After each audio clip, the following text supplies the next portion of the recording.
마르지도 않고 또 여기 물 기르러 오지도 않게 하옵소서. 아멘.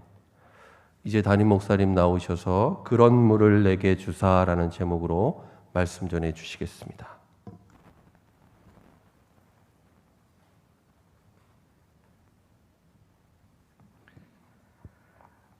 특별 새벽 기도회 마지막 날 새벽입니다. 또 동시에 이제 오늘 저녁부터 신앙사경회가 시작이 됩니다. 우리가 사모하는 마음 가지고 함께 기도하면서 은혜 받을 수 있는 준비를 했는데요. 하나님께서 우리에게 풍성한 은혜 허락해 주실 줄로 믿습니다.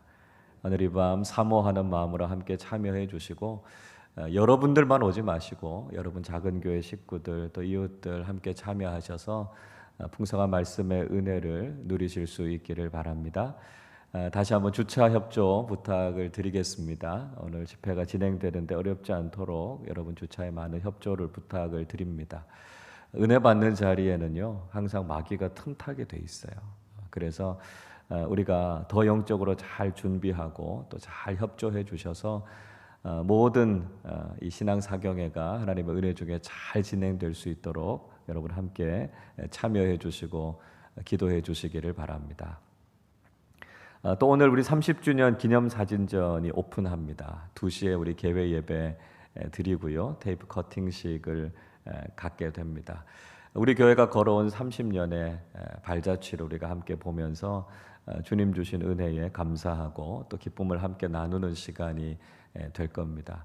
아마 1층 로비가 지금 어떻게 돼 있나 궁금하신 분들이 많으실 텐데요. 조금만 기다려 주십시오. 오늘 오후 2시 되면 오픈하니까요. 그때 자유롭게 관람하시고 또 함께 여러 가지 이야기들 나누시면서 기뻐하시는 시간 가지셨으면 좋겠습니다. 30주년 모든 사역들 잘 진행될 수 있도록 여러분 계속 기도해 주시고 가장 중요한 건 참여입니다. 참여. 여러분들의 시간마다 함께 참여해 주셔서 하나님 주시는 은혜를 함께 누리실 수 있기를 바랍니다. 이스라엘이라고 하는 지역, 광야가 상당히 많은 지역을 차지하고 있지요. 그래서 광야가 가지고 있는 특징을 우리가 제대로 알면 성경을 이해하는 데 참 많이 도움이 됩니다. 광야가 사막과 다른 특징은 사막은 농사 자체가 불가능한 땅이지만 광야는 물이 있으면 농사를 지을 수 있다는 것이죠. 그래서 물을 거기다 뿌려주고 땅을 개간하면 농사를 짓고 그곳에서 정착해서 살 수 있습니다. 그래서 이스라엘 사람들에게는 비나 이슬 같은 것이 굉장히 중요하죠. 성경을 읽어보면 비, 이슬 이런 것들이 하나님의 축복의 상징으로 나오는 걸 볼 수 있습니다. 이른 비와 늦은 비, 또 복된 장마비 이런 것들이 하늘로부터 내려주시는 하나님의 은혜를 상징하고 있는 것이죠. 또 새벽에 내리는 이슬, 그것도 농사를 짓는 데 굉장히 큰 도움이 됩니다. 동시에 광야라고 하는 곳 굉장히 뜨겁고 건조한 곳이죠. 그래서 한여름에 광야에서 지낸다라고 하는 건 정말 견디기 어려운 일입니다. 그래서 여름에서 광야에 서 있어 보면 한 10분 정도도 견디기가 어렵습니다. 얼마나 뜨겁고 땀을 많이 흘리게 되는지 일사병에 걸리기 쉽습니다. 근데 문제는요, 너무 뜨겁고 건조하니까 내가 지금 땀을 흘리고 있다 이거 잘 몰라요. 그래서 한참 시간이 지나고 나면 옷에 이렇게 하얗게 소금기가 다 묻어납니다. 그러고 나서야 내가 땀을 흘렸구나 알 만큼 그렇게 뜨겁고 건조한 곳이 광야라고 하는 곳입니다. 그렇기 때문에 광야에서 지내는 동안은 햇빛을 잘 피해야 되고요. 수분과 또 소금을 잘 공급해 줘야만 그 광야에서 견딜 수 있습니다. 자, 이런 광야를 배경으로 해서 이스라엘 사람들이 살아가고 있었기 때문에 이스라엘 사람들에게 있어서는 물이 그 무엇보다도 중요했습니다. 물은 모든 사람들에게 다 필요하고 다 중요하죠. 그런데 특별히 이 뜨거운 광야에서 살아갔던 이스라엘 사람들에게 있어서는 물이 그 누구보다도 어떤 사람들보다도 더 중요했다는 것이죠. 그래서 이스라엘 사람들은 가는 곳마다 우물을 팠습니다. 우물이 굉장히 중요했고요. 그래서 우물이 있는 곳에 그들이 정착하게 됐죠. 우물을 빼앗기 위해서 서로 쟁탈전, 다툼이 벌어지기도 했습니다. 창세기 26장의 말씀을 읽어보면 우물 다툼과 관련된 사건에 대해서 우리에게 이야기해 주고 있습니다. 이삭이 블레셋 사람들의 땅이었던 그랄이라고 하는 곳에 가서 농사를 짓게 됩니다. 그곳에서 농사를 잘 지어서 이삭이 아주 거부가 되죠. 그리고 그곳에서 농사를 지어야 됐으니까요, 가는 곳마다 이렇게 우물을 파고 거기에서부터 물을 길어서 농사를 지었습니다. 그런데 그렇게 이삭이 복을 받으니까 블레셋 사람들이 시기한 겁니다. 그래서 와서 이삭이 파놓은 우물을 메워버리고 말았습니다. 이삭이 워낙 온순한 사람이어서 블레셋 사람들과 다투고 싸우지 않고요, 블레셋 사람들이 우물을 막아버리니까 또 다른 곳으로 옮겨갑니다. 그리고 그곳에서도 우물을 파죠. 근데 참 놀라운 것은 뭐냐면 이삭이 가는 곳마다, 가서 우물을 파는 곳마다 물이 나왔다는 겁니다. 그 건조한 땅에서 이삭이 가는 곳마다 우물을 팠을 때 거기서 물이 나왔다는 거죠. 무슨 얘기일까요? 하나님께서 이삭의 인생에 복을 주셨다는 것입니다. 자, 그렇게 우물을 파고 나니까 블레셋 사람들이 또 거기까지 와가지고 또 싸우기 시작합니다. 창세기 26장 20절은 이렇게 말씀합니다. 그날 목자들이 이삭의 목자와 다투어 이르되 이 물은 우리의 것이라 하매 이삭이 그 다툼으로 말미암아 그 우물 이름을 에색이라 하였으며. 우물을 파놨더니 이거 우리 우물이다 이렇게 이야기한 거죠. 그래서 그들이 우물 문제와 관련해서 다퉜다 해서 그곳을 에색이다 이렇게 불렀습니다. 이삭은 다투지 않고요, 또 다른 곳으로 옮겨가서 우물을 팝니다. 그랬더니 또 블레셋 사람들이 와서 다투기 시작하죠. 그래서 그곳을 가리켜서 신나다 이렇게 부릅니다. 이삭은 또 다투지 않고 다른 곳으로 옮겨가서 또 한 번 우물을 파게 됩니다. 22절의 말씀 이렇게 이야기합니다. 이삭이 거기서 옮겨 다른 우물을 팠더니 그들이 다투지 아니하였으므로 그 이름을 르호봇이라 하여 이르되 이제는 여호와께서 우리를 위하여 넓게 하셨으니 이 땅에서 우리가 번성하리로다 하였더라. 또다시 옮겨가서 우물을 파니까 또 하나님께서 물을 주셨습니다. 그런데 이번에는 블레셋의 목자들이 와서 다투지 않았고요, 그 우물을 빼앗아 가지 않았습니다. 그래서 이삭이 그곳을 가리켜서 르호봇, 넓은 곳이다 그렇게 불렀습니다. 그리고 그 르호봇에 정착해서 살아가게 되는 것이죠. 자, 우리는 이삭의 삶의 모습을 통해서 우리 그리스도인들이 어떻게 살아야 되는가 하는 걸 발견하게 됩니다. 우리가 살아가는 삶을 하나님께서 축복하시죠. 세상이 알지 못하는 놀라운 은혜와 복을 허락해 주십니다. 우리가 우리의 노력만 가지고 살아가는 게 아니죠. 하나님께서 우리를 인도해 주시고 세상이 알지 못하는 특별한 은혜를 허락해 주십니다. 그러면 세상 사람들이 보고 시기합니다. 다투고요, 공격하고요, 우리의 것들을 빼앗아 가려고 하죠. 그때 우리가 세상적인 방식으로 세상 사람들과 다투지 말아야 한다는 것입니다. 그리스도인의 원칙에 따라서 우리가 양보하는 거예요. 그리고 또 하나님이 인도해 주시는 곳으로 가면 하나님께서 우리의 삶에 예비하신 또 다른 은혜를 경험하게 된다는 것이죠. 그래서 우리 그리스도인이 살아가는 삶에 하나님께서 바로 이 르호봇의 은혜를 주십니다. 넓고 풍성한 하나님의 은혜를 경험하게 하시는 것이죠. 그래서 우리의 삶에 예비해 놓으신 하나님의 풍성한 은혜가 있음을 믿고 하나님의 인도하심을 따라 나아가면서 그 풍성한 은혜를 경험하는 우리 모두의 삶이 되어야 한다는 것이죠. 자, 아무튼 이삭이 이렇게 우물 문제로 사람들과 다투었던 것처럼 이 우물이라고 하는 것이 당시의 이스라엘에게 있어서 얼마나 중요한 것이었는가 하는 것을 우리가 깨닫게 되죠. 자, 오늘 우리가 읽은 요한복음 4장의 말씀은 예수님께서 사마리아 여인과 우물에서 대화를 나누는 장면을 보여주고 있습니다. 예수님께서 예루살렘에 있으시다가 북쪽인 갈릴리 지역으로 가실 때 사마리아 지역을 지나서 가셨습니다. 이것이 굉장히 이례적인 행보였다라고 하는 말씀은 이미 드렸죠. 유대인들은 사마리아 땅을 지나가지 않습니다. 그런데 예수님께서는 지금 사마리아 땅을 가로질러서 갈릴리로 올라가고 계십니다. 이유가 무엇이었을까요? 이유는 분명할 것입니다. 예수님께서 지금 이 사마리아 여인을 만나시기 위해서 사마리아 땅을 가로질러서 올라가는 것이죠. 예수님께서 사마리아 성 수가라고 하는 곳에 도착하셔서 야곱의 우물이라는 곳에 도착하셨습니다. 그때의 시간이 낮 12시였습니다. 굉장히 뜨거운 시간이죠. 그리고 예수님께서도 오랜 길을 걸어오셨기 때문에 목이 마르셨습니다. 그래서 물을 들어온 사마리아 여인에게 물을 좀 달라 이렇게 부탁하시죠. 이런 이야기를 듣고 사마리아 여인이 좀 당황하기도 했고요. 또 경계하는 눈으로 9절에서 이렇게 이야기합니다. 사마리아 여자가 이르되 당신은 유대인으로서 어찌하여 사마리아 여자인 나에게 물을 달라 하나이까 하니 이는 유대인이 사마리아인과 상종하지 아니함이러라. 당시의 유대인 남자가 사마리아 여자에게 말을 거는 일은 있을 수 없는 일입니다. 이런 일들은 잘 일어나지 않는 일이었기 때문에 유대인이 자신에게 말을 거는 이야기를 듣고 사마리아 여인이 놀라기도 했죠.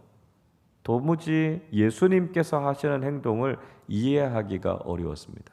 그런데 예수님께서 계속해서 더 이상한 말씀을 하십니다. 10절을 보십시오.